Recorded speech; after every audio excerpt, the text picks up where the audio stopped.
Eh ben... Alors par contre... Quoi? Parce qu'on... Non, bah ça change rien. Ah bah ça c'est vous qui... Attendez, je comprends, ouais. Bah c'est pas... Voilà. Voilà quoi? What on earth was going on there? It sounded like complete nonsense, but at the same time, completely français. Non? The reason why is a secret that most learners miss, and yet it's the key to speaking more naturally and not sounding like a textbook. In this video, we're going to dissect the French in this absurd and hilarious conversation between two native speakers to uncover the power moves that they use in order to handle confusion. I'm going to show you the different flavours of ben and ba and how they are used as tools for logic and reaction. I'm going to show you how attendez is not a polite request, but a confident command to control the conversation. And how voilà is the secret weapon to confidently end a thought and close a conversational loop. By the end of this video, you'll have a safe, simple framework to stop panicking and start communicating with confidence, even when you're completely lost. But before we break down the words, let's watch the first 30 seconds of this masterpiece of confusion. The customer is ordering a 4-cheese pizza and the waitress is asking him what he wants to replace the strawberries with. Yeah, you heard that right. As you watch, listen out for how many of those little filler words you can hear. Then let's find out why they're so important. Allez, c'est parti. Eh ben, moi je vais vous prendre une 4 fromages s'il vous plaît. D'accord. Alors par contre c'est hors saison donc on a plus de fraises. Ok, par rapport à quoi? La 4 fromages. Il y a des fraises dans la 4 fromages? Non, justement. Quoi? Parce qu'on en a plus. De quoi? Mais des fraises. D'accord, bah ça change rien du coup, non? Ah bah ça c'est vous qui voyez monsieur. Mais qui voit quoi? Attendez, je comprends pas, pardon. Hein. Les fraises. Ouais. Bah c'est pas de saison. Ah non. Donc nous on en a pas. Mais moi j'ai demandé une 4 fromages en fait. Voilà. Voilà quoi? Mais donc on remplace par quoi? Mais de quoi? Mais les fraises. Mais pas rien, enfin, c'est dingue! Ah bon? Mais oui! Ça va pas être un peu fade? Pourquoi vous voulez remplacer des fraises comme ça là? Bah parce qu'on en a plus. Non mais attendez, de base, vous en mettez? It's fast, so you won't have got everything. I've watched it about 50 times. Do not worry. We're going to play the shorter clips as I explain each point. These words of ba and ba, you see them in different spellings, but for me and for you at your level, they're probably going to just equate to the same thing, explained in different ways, and we're focusing on spoken French, so the spelling doesn't really matter.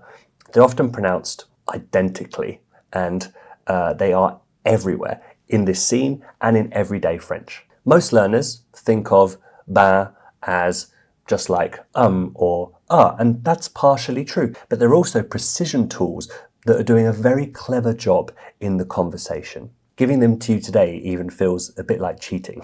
I'm excited. Okay, let's play the first sentence from the video to look at that clip again. Eh ben, moi je vais vous prendre une 4 fromages s'il vous plaît. Eh ben, moi je vais vous prendre une 4 fromages s'il vous plaît. So here, eh ben, here it's used to launch his thought. It's like, all right then. So he's looked at the menu, all right then. Or, well, I'll have. A way to signal, I'm about to speak. He doesn't add anything substantial. He could have just said, je vais vous prendre une 4 fromages s'il vous plaît. But it's just a way to make his French more natural, and you can learn that too. Eh ben, moi je vais vous prendre une 4 fromages s'il vous plaît. Start using it to respond to any question put to you. Eh ben, je viens d'Angleterre. Eh ben, j'adore votre accent.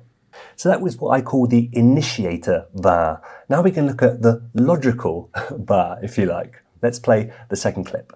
Quoi? Parce qu'on en a plus. De quoi? Mais des fraises. D'accord, bah ça change rien du coup, non? Ah bah ça c'est vous. D'accord, bah ça change rien du coup, non? D'accord, bah ça change rien du coup, non? He just heard there are no strawberries. The ba here is the sound of like a logical conclusion. It means like so or well then. In that case, it doesn't change anything, right? Because there's not meant to be strawberries on it anyway. Okay, let's listen to that one more time. Quoi? Parce qu'on en a plus. De quoi? Mais des fraises. D'accord, bah ça change rien du coup, non? Ah bah ça c'est vous qui voyez monsieur. Voilà It's quoi? just so ridiculous. Okay, so we've looked at ba. Now, point number 2, one that probably most of you aren't daring to say. When I say it to you, you're going to be like, yeah, I know that word. But how many times do you actually dare to say it in your own conversations that aren't going the way you wanted them to? We're taught not to interrupt. So saying something like, wait, feels rude. So notice his tone when he says, attendez, je comprends pas, pardon. Attendez, je comprends pas, pardon. Hein. Slightly apologetic, but he's doing that more to be polite when he says pardon. It's more assertive. He's literally saying, stop. The conversation cannot proceed until we iron this thing out. He's taking control to restore clarity so that he can continue his part in full knowledge of the situation. So saying attendez or even attends in an informal conversation, attendez for when you're going to be using vous with someone, attends with someone you're comfortable using tu with, is just a nice way to say, okay, I need to just stop right here, gain control so I know how to proceed, so that you can know how to proceed. It's nice, it's polite, it's smart. Check out this clip again. Attendez, je comprends pas, pardon. So that could be called the clarifying attendez. Now, there's also what we could call the interruption attendez. Here's a clip from the second half of the video that we haven't seen yet. I'll play the bit before just so you see a little bit of context. Ça va pas être un peu fade? Pourquoi vous voulez remplacer des fraises comme ça là? Bah parce qu'on en a plus. Non mais attendez, de base, vous en mettez des fraises? De base, non, mais c'est vous qui demandez une 4 fromages. Mais donc vous mettez des fraises dans la 4 fromages? Ah, ça c'est vous qui me dites, hein, moi je... Mais qui vous dit quoi? Je veux une... So here the attendez is even stronger. He's gone past his initial objection. He's now really confused and he really is trying to gain control. So he's like, non mais attendez, de base, vous en mettez des fraises? On a plus. Non mais attendez, de base, vous en mettez des fraises? Fundamentally, do you usually put strawberries? He's really trying to wrestle back control of this absurd narrative. Now you, in the moment of frustration and confusion, you might feel more embarrassed because you think, oh, it must be me. Is it just I've got something wrong here? What is it that I'm doing wrong that's causing this confusion? I'll just avoid it and let them continue.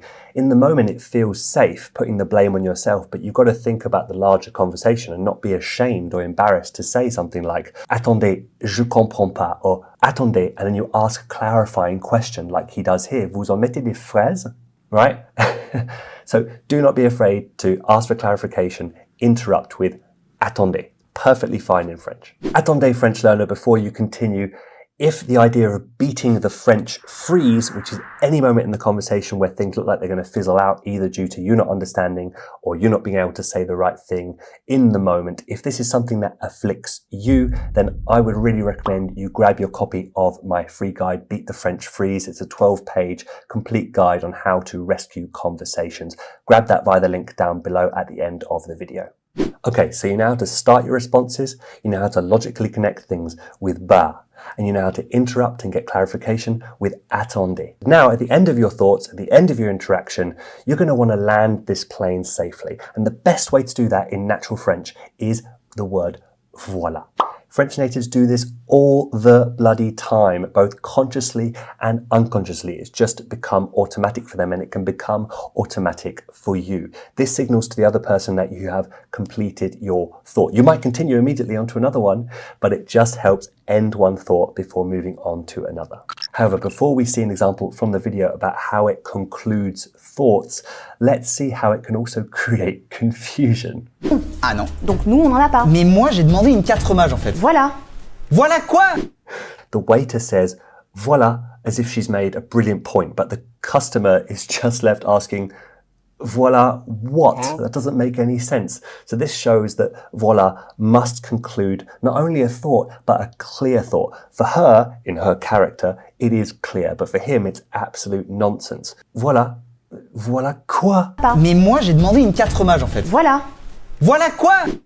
Voilà. Now let's move on to the conclusive voilà, one where it's used to conclude a thought. Non, non, attendez, vous en parlez à personne. Je ne veux pas de fraises. Écoutez, de toute façon on n'en a pas, donc Bon, et ben voilà, donc ça change rien, c'est bon. D'accord, donc...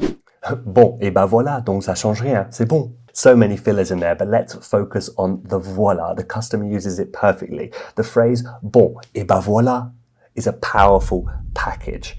It means, okay, so there we have it. He's summarizing the entire situation up until this point and presenting the conclusion himself. Donc ça change rien. So it changes nothing because strawberries are not meant to be on pizza. This is really a fantastic, proactive way to end a point and suggest the next step. Listen to how he uses it to try to force the conversation to a close. It's like a last gasp attempt. Pas de fraises. Écoutez, de toute façon on n'en a pas, donc Bon, et ben voilà, donc ça change rien, c'est bon. Another example of using voilà to conclude a point would just be, je ne veux pas sortir ce soir, je suis fatigué. Voilà. You don't need to give any more explanation about why you want to go out. Je suis fatigué. Voilà. Leave me alone. Then, when things still do not go his way, he applies what we can call the full stop, the period.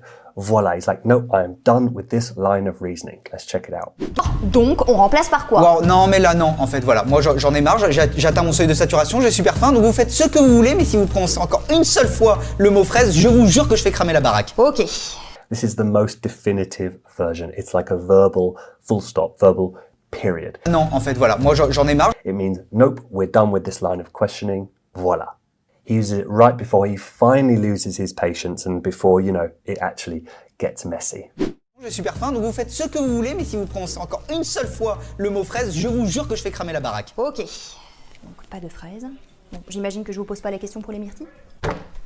So what happens when even the full stop voila doesn't work? Well, in this case, the customer is pushed past his breaking point and he uses a phrase that I want you to recognize, but not to imitate. I don't think there's any danger of that at your stage, but this is something that you could do in the heat of the moment when you're frustrated. This is what I'd call the conversational nuclear option. He actually said it in that last clip. Let's hear it again. Donc, on remplace par quoi? Wow, non, mais là, non, en fait, voilà. Moi, j'en ai marre, j'atteins mon seuil de saturation, j'ai super faim, donc vous faites ce que vous voulez, mais si vous prononcez encore une seule fois le mot fraise, je vous jure que je fais cramer la baraque. Ok. He says, moi, j'en ai marre, which means I am fed up. I've had enough of this. He adds moi on there. In English, we wouldn't really say me. I've had enough. In this case, you wouldn't need to, but in French, very, very common to just specify who it is. Moi, j'en ai marre. I've had enough. I'm done. He's no longer trying to connect at clarification. He is just announcing his anger. He's like, nothing he's going to say is going to make this woman speak any sense. Again, this is not your goal, French learner. However, this is a piece of beautiful natural language that I wanted to point out to you. Your job is to start using ben, attendez, voilà, je comprends pas, and those other very useful, polite, transferable skills so that you never have to get to this point. None of your conversations, I hope, are going to end up with this level of absurdity. But if it does, you now have the tools to deal with it. This is, of course, hilarious to watch, and I recommend you go and watch the full clip 50 times like I have. But in real life, you want to build bridges and not burn them down. Voilà. On est d'accord? Do we agree? Eh ben, don't be afraid of confusion. It's not always going to be your fault, even though you are the foreigner with less than perfect French. Sometimes it's going to be an insane waiter. Voila, I guess that's the moral of this story. Your mission is to control what you can control so that you can get your point across and keep the conversation moving. And now you should go and check out this video, or this video, wherever it is on the screen, so you can go and watch Timothée Chalamet, the French-American actor's attempt at speaking French in an interview so that you can steal his secrets and see how you can make mistakes and still be charming en français. It's the perfect way to see the principles in action from this video with, I'd say, less ridiculous source material. Click on the screen where you see the video pop up and let's décortiquer his French ensemble. Voilà.